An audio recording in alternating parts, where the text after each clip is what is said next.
Hello everyone, and welcome to the second instalment of this mini tutorial series looking at getting started with mosaics.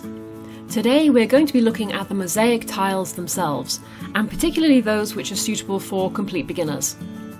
Now, while this certainly isn't a comprehensive list, it's the tiles that I most enjoyed working with when I first started out, and it's mostly ones that I still use to this day actually.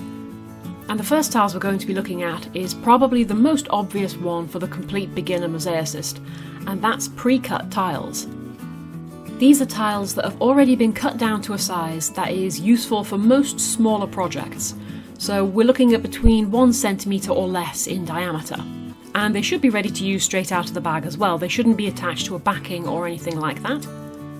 So when I first started making mosaics, there wasn't anything like the range of pre-cut smaller tiles available that you can get today, and the quality of them has improved drastically as well.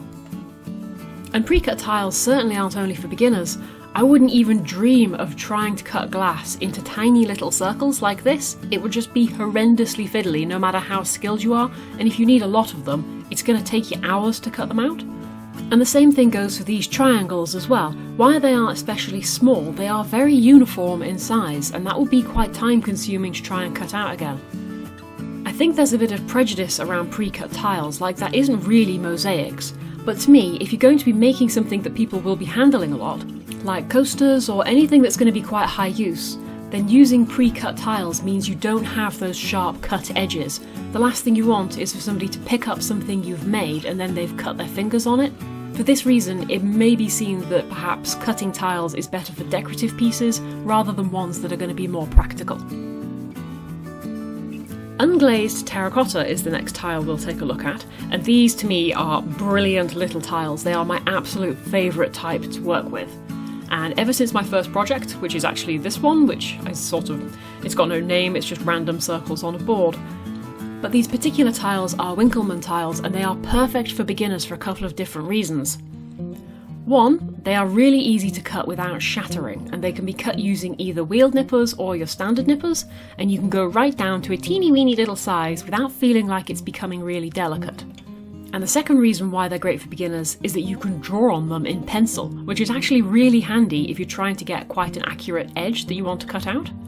And then once you've drawn on it, of course, it's easily erased with a rubber. And the third reason is that they are perfectly flat on the top and the bottom, which is actually quite rare in mosaic tiles. And it means that no matter what shape you cut the tile to, it's going to sit nice and flat on your work, which makes gluing it and sticking it down that little bit easier.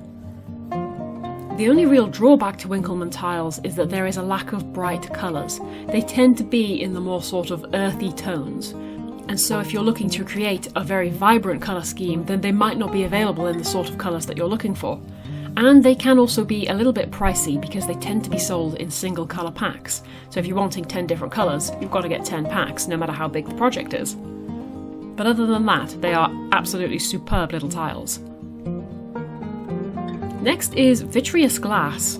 This is the tile that I think most beginners think of when they first start working with mosaics, and Vitreous Glass tiles have two properties that make them eminently suitable for your average beginner. Firstly, they come in a huge array of colours. Pretty much any colour or hue or anything that you're looking for, you will find it in a Vitreous Glass tile. This includes all metallics, glitters, anything like that.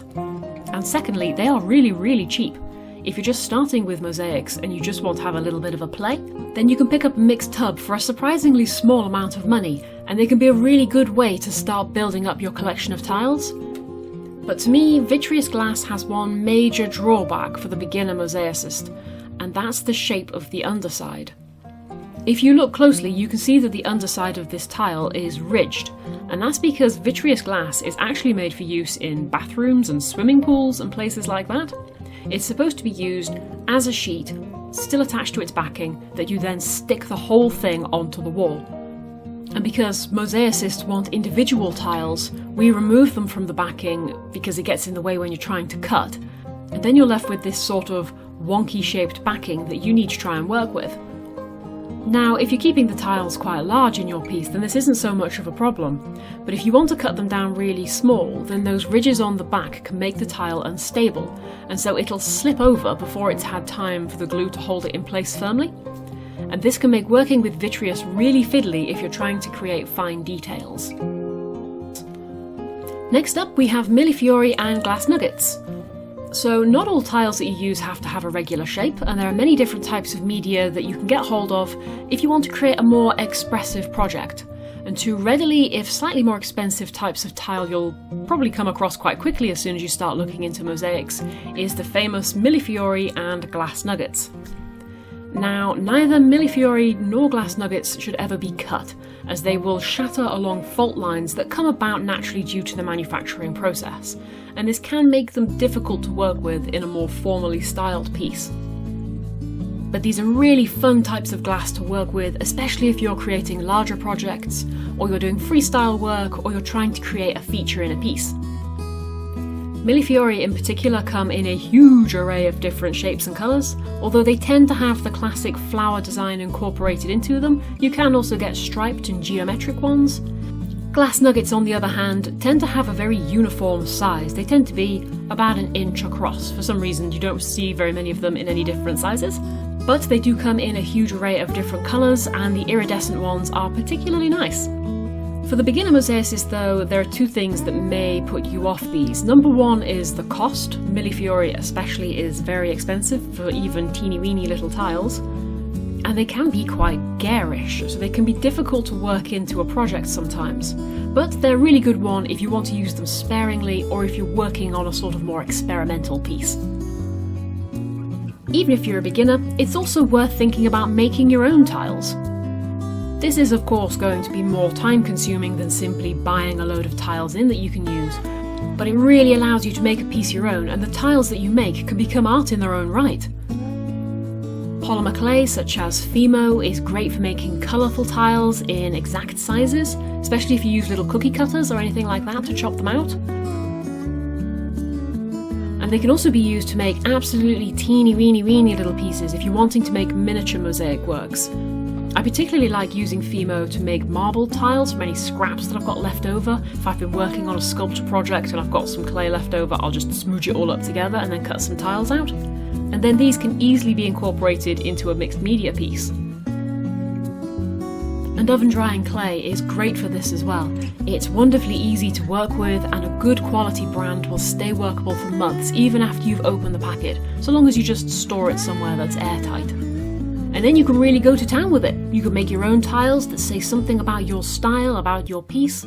If you're making something for an individual, you can write their name in the work. And you can also paint the tiles once they've been baked in the oven. It all depends on that look that you're going for and what you are interested in creating. That's what I really like about making your own tiles. But obviously it is an extra step, and if you're just starting out, you might be more comfortable with just buying some tiles in to begin with. But it's up to you. This is art at the end of the day. It's a case of doing what you enjoy.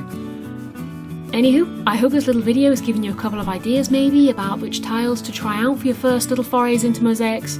Certainly, if I was going to recommend a tile, it would be the Winkleman terracotta, just because they're so versatile, they're easy to get hold of, and they're great for practicing those all-important cuts. But in all honesty, I just like them, to be honest. I just enjoy working with them. It's entirely up to you what you go for. But I hope you enjoy the rest of your day, have a good one, and I'll see you in the next video. Bye bye!